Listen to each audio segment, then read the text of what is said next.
Hello, my name is Tylluan Penry. I'm a solitary pagan witch and the founder of the Wolf and Howl Press. Today's little chat is about hexing. Now, hexing is a subject I'm often asked about. Oh, wait a minute. We've just started and the clock's gone off. It's 1:45. The chimes on the clock do not reflect this. They never have. They are a law entirely unto themselves, so hang on. Right, okay. Hexing. Why am I often asked? Partly because I'm a witch, and witches are associated with hexing and cursing. In fact, hex is a Germanic word for a witch. But partly because one of my specialties is psychic self-defense, and I wrote a book on it several years ago. So let's start with what is a hex. A hex is where somebody wishes ill, either in the present, the future, or the present and the future, and they wish ill on another person, group of people, or even sometimes on a project or a thing. What is the difference between a hex and a curse? Well, really, there isn't much, but the word curse is often used for bad language, you know, the old four-letter word thing. So I tend to use hex because it's a more specific word. After all, you can swear profusely at somebody, but you're not actually hexing them. So a hex is a very, very well-defined action. It is a combination of intention, which is the intention to harm or to prevent good from happening, and will, which is using our willpower, our thought, our emotional power in order to guide the intention towards the subject of the hex. Now, I've sat and thought about this, and I have tried very hard to pare it down to its most basic and simple form.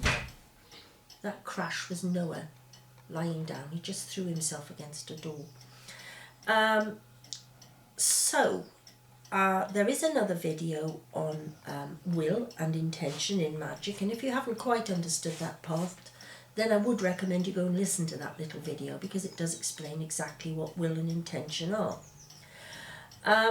There are a surprising number of hexes flying around, and part of the reason for this is because it is one of the very easiest types of magical act to perform. The reason for this is because emotions which get us very wound up, anger, spite, jealousy, they come out of nowhere, they erupt. And of course, that is what you need in a lot of magic. You need that eruption of emotion in order to propel the magic towards its destination. Now, there's a problem with hexing as well, although it sounds wonderfully easy. Because it's so easy to do without really thinking about it, it can have what I call the scattergun effect. You know the old-fashioned blunderbusses where it's like a rifle with a big opened out part at the end?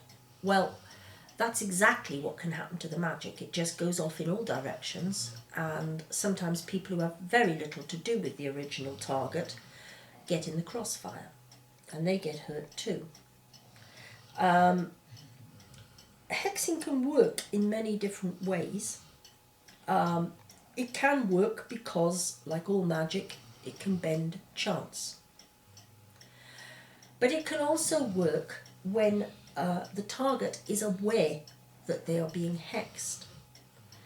And if someone is told, oh, I'm going to hex you, I am not going to hex anyone on YouTube, of all places, but if someone believes that because that's what they've been told, then immediately anything bad, anything that goes wrong for them, they will put down to the hex, and it becomes a self-fulfilling prophecy.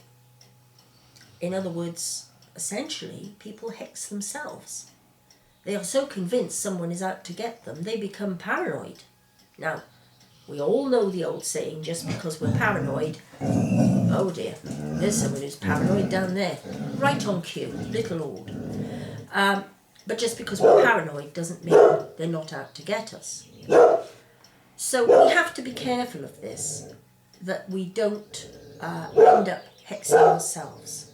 And I had probably best finish this little talk here while Aude gives vent to her paranoia to deal with whatever threat she believes is out there. No, she's gone quiet. Okay. I think the most important thing with hexing is not to be intimidated. One of the very best things you can do is to laugh at it. And I always remember this story I heard once from a very old vet who managed to rile up some elderly woman who pronounced a curse over him, quite an unpleasant one. And he immediately said, "Oh, and back at you, missus." He said, "Just everything you've wished on me, I wish back on you. May it return to you." She was totally taken aback, because actually that's the very best way to respond. Not to have hysterics, not to recoil, not to show any emotion, but literally to bounce it back, if you can. It's a very good way to deal with it.